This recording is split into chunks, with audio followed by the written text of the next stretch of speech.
할렐루야. 5월 24일 토요일 아침 말씀 함께 나누도록 하겠습니다. 제가 기도하고 시작하겠습니다. 사랑과 은혜가 풍성하신 하나님 아버지 은혜를 감사합니다. 지난 한 주간 동안도 우리를 지켜보호하시고 또 오늘 하루 이렇게 말씀으로 시작할 수 있는 귀한 은혜를 허락해 주시니 주님 감사합니다. 오늘 우리가 주 안에서 기쁨과 감사를 누릴 수 있도록 주님 역사하여 주시고 오늘도 말씀으로 시작하는 하루가 되게 하셔서 오늘도 하나님 말씀 붙잡고 의지하며 나아가는 귀하고 복된 하루의 삶이 될 수 있도록 주님 역사하여 주시옵소서. 하나님께서 함께 하실 것을 믿사오며 이 모든 말씀 예수님의 이름으로 기도합니다. 아멘. 네, 오늘 함께 나눌 말씀은 민수기 28장 1절에서부터 우리 8절까지의 말씀 함께 나누도록 하겠습니다. 민수기 28장 1절에서부터 8절까지 말씀입니다. 제가 봉독해 드리겠습니다. 여호와께서 모세에게 말씀하여 이르시되 이스라엘 자손에게 명령하여 그들에게 이르라. 내 헌물 내 음식인 화제물 내 향기로운 곳은 너희가 그 정한 시기에 삼가 내게 바칠지니라. 또 그들에게 이르라. 너희가 여호와께 드릴 화제는 이러하니 1년 되고 흠이 없는 순양을 매일 2마리씩 상번제로 드리되 어린 양 1마리는 아침에 드리고 어린 양 1마리는 해질 때에 드릴 것이요 또 고운 가루 10분의 1 에바에 빻아 낸 기름 4분의 1 흰을 섞어 소제로 드릴 것이니 이는 신의 산에서 정한 상번제로서 여호와께 드리는 향기로운 화제며 또 그 전제는 어린 양 1마리에 4분의 1 흰을 드리되 거룩한 곳에서 여호와께 독주의 전제를 부어 드릴 것이며 해질 때에는 2번째 어린 양을 드리되 아침에 드린 소제와 전제와 같이 여호와께 향기로운 화제로 드릴 것이니라. 아멘. 네, 오늘 본문의 말씀을 통해서 또 주님의 말씀 나누는 귀한 시간 되었으면 좋겠습니다. 오늘 말씀은 이제 매일매일 날마다 드리는 그 하나님께 드리는 번제물에 대한 이야기들로 시작이 됩니다. 이제 그 1세대 이스라엘 백성들 또 어떤 모세의 사명이 마지막 단계에 이르르면서 다시 한번 하나님께서는 모세를 통해서 이스라엘 백성들에게 권면의 이야기들을 또 그들이 약속의 땅에 들어가서 지켜야 할 것들, 당부할 것들에 대해서 이야기를 하고 있습니다. 그런데 또 이런 여러 가지 특징적인 것들을 좀 우리가 주의 깊게 살펴보자면 약속의 땅에 들어가서 이스라엘 백성들이 그동안 거주하지 않던 땅에서의 어떤 삶의 방식과 삶의 방법, 또 삶의 지혜, 또 그들이 가져야 될 어떤 문화적 풍습, 어떻게 보면 우리가 가지고 있는 어떤 그런 생각 체계에서의 필요한 정보들을 하나님께서는 말씀하시는 것이 아니라 이스라엘 백성들이 광야에서 시내 산에서 하나님과의 맺었던 그 약속과 과정, 또 율법을 통해서 주셨던 그들이 가져야 할 제사의 방법들, 형태들을 말씀하셨다라는 거예요. 그러니까 2세대 이스라엘 백성들에게 있어서도 땅의 정착에 관한 부분에 있어서 그 땅을 이해하고 지역을 이해하는 여러 가지 전략적인 정보의 내용이 아니라 하나님께서는 모세를 통해서 2세대 이스라엘 백성들에게 본질이 되고 기본이 되는 내용들을 너희들이 그 땅에 들어가서도 지켜야 할 것이다 라고 하나님께서 말씀하셨다는 겁니다. 그러니까 하나님께서는 이스라엘 백성들이 하나님의 언약의 약속을 붙잡고 약속의 땅에 걷는 과정 속에나 그 약속의 땅에서 하나님의 약속을 이루는 삶을 살아가는 이후의 삶에나 하나님께서 이스라엘 백성들에게 요청하시고 요구하셨던 것이 달라진 것이 아니라 연장선에 있었고 동일한 것을 말씀하시고 요구하셨다라는 거예요. 그러니까 광야에서의 삶이나 광야가 끝나고 약속에서의 땅의 삶이나 다른 삶을 살아가야 되는 게 아니라 똑같은 삶을 살아야 하는 게 이스라엘 백성들의 본래의 모습이었다는 겁니다. 그러니까 좀 우리 삶과 우리의 모습에 적용해 보면 좀 이럴 것 같아요. 우리가 어떠한 광야의 길 가운데 있던 어떤 간절함 가운데 있던 우리가 하나님 앞에 좀 집중하는 그런 시간들, 그런 마음들을 우리가 좀 하나님 앞에 비춰질 때가 있습니다.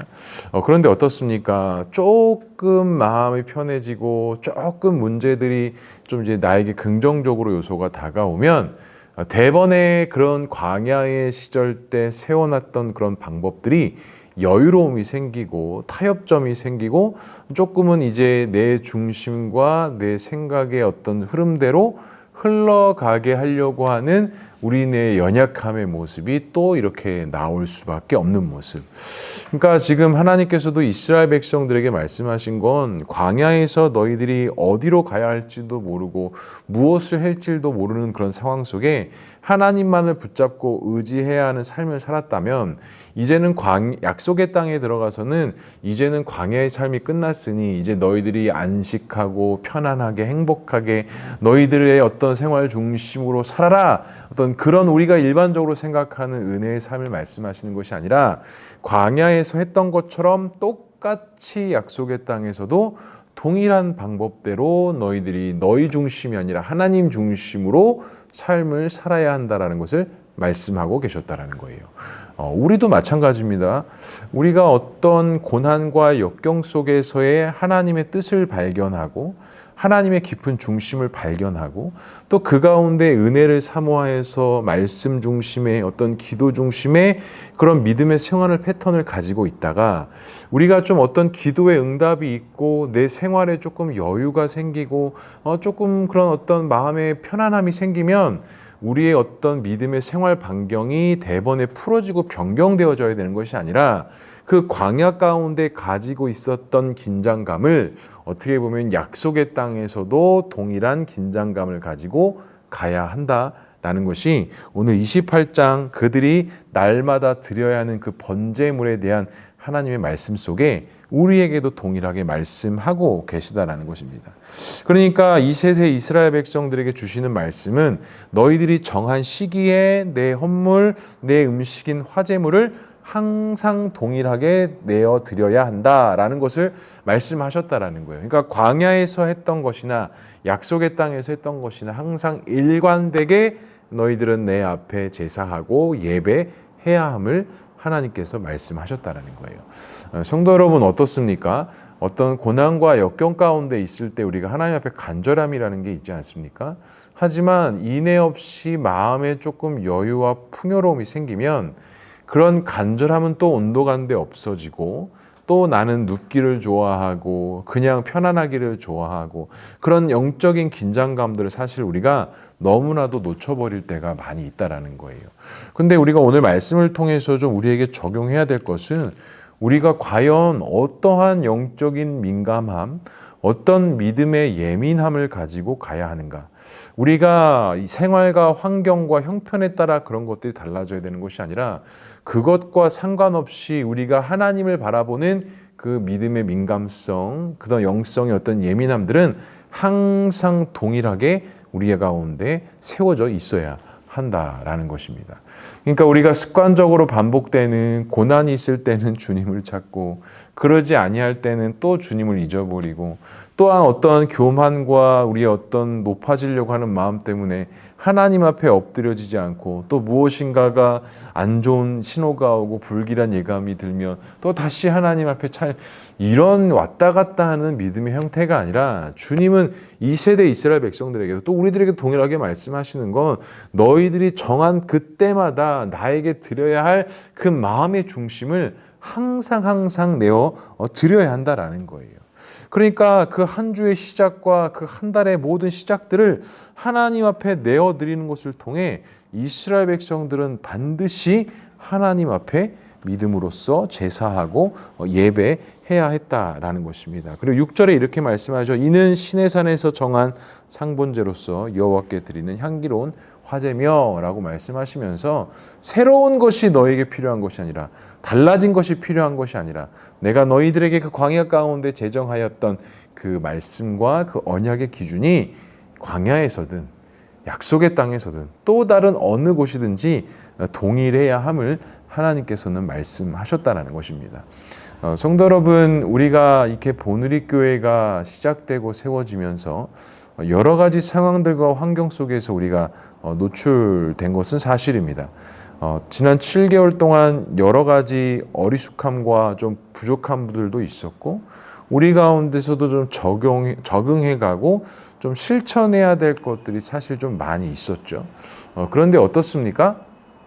우리가 이런 것들을 대할 때 우리가 항상 하나님께 분명한 우리 시선의 초점은 맞춰져 있어야 되고, 우리가 다른 예민함, 다른 민감함이 아니라 하나님께 드려지는 그 마음의 중심을 이때나 저때나 또 앞으로 그 어떠한 상황이 펼쳐지든지 우리는 항상 동일하게 그곳에 머물고 항상 그 마음을 지켜야 한다라는 것입니다. 혹시 지난 한 주간 동안 그 마음과 생각을 지키지 못하고 또 쓰러지고 실패하고 넘어진 것들이 있다고 한다면, 오늘 이 시간 다시 한번 말씀을 통해서 또 기도할 때 우리가 정말 무엇을 해야 하고 하나님 앞에서 어떠한 마음을 서야 하는지 좀 깊게 묵상하고 생각할 수 있는 그런 하루 되었으면 좋겠습니다. 절대로 어떤 나의 전통과 나의 기준이 아니라 새롭게 행하시고 새롭게 이루실 하나님의 귀한 메시지들을 믿음으로 바라보았으면 좋겠습니다. 다른 것들 중심이 되지 마시고, 다른 감정에 내 마음을 뺏기지 마시고, 하나님 앞에 잠잠하게 기도하시고 하나님 앞에 겸손하게 엎드리셔서 다른 어떤 것이 우리에게 세워지는 것이 아니라 날마다 하나님께 정한 예물을 드리고 하나님 앞에 믿음으로 나아가야 했던 것처럼, 우리의 그런 신앙과 믿음의 삶이 오늘 하루도 하나님 앞에 바로 세워질 수 있기를 주님의 이름으로 간절히 축복합니다. 기도하겠습니다. 사랑과 은혜가 충만하신 하나님 아버지, 은혜를 감사합니다. 오늘도 우리에게 주님의 귀한 말씀 주시고 은혜 가운데 나아가게 하시니 주님 감사합니다. 오늘도 주의 말씀 의지하여 믿음으로 살아가는 한 주가 될 수 있도록, 하루가 될 수 있도록 인도해 주시고, 지난 한 주간에 주님께서 허락해 주셨던 믿음의 은혜들을 바라보며 오늘 하루들을 감사하며 찬양하며 예배하며 나아가는 귀하고 복된 하루의 삶이 될 수 있도록 주님 인도하여 주시옵소서. 하나님께서 함께 하실 것을 믿사오며 이 모든 말씀 예수 그리스도의 이름으로 기도합니다. 아멘. 감사합니다. 오늘 하루도 주 안에서 승리하신 하루 되시기 바랍니다. 감사합니다.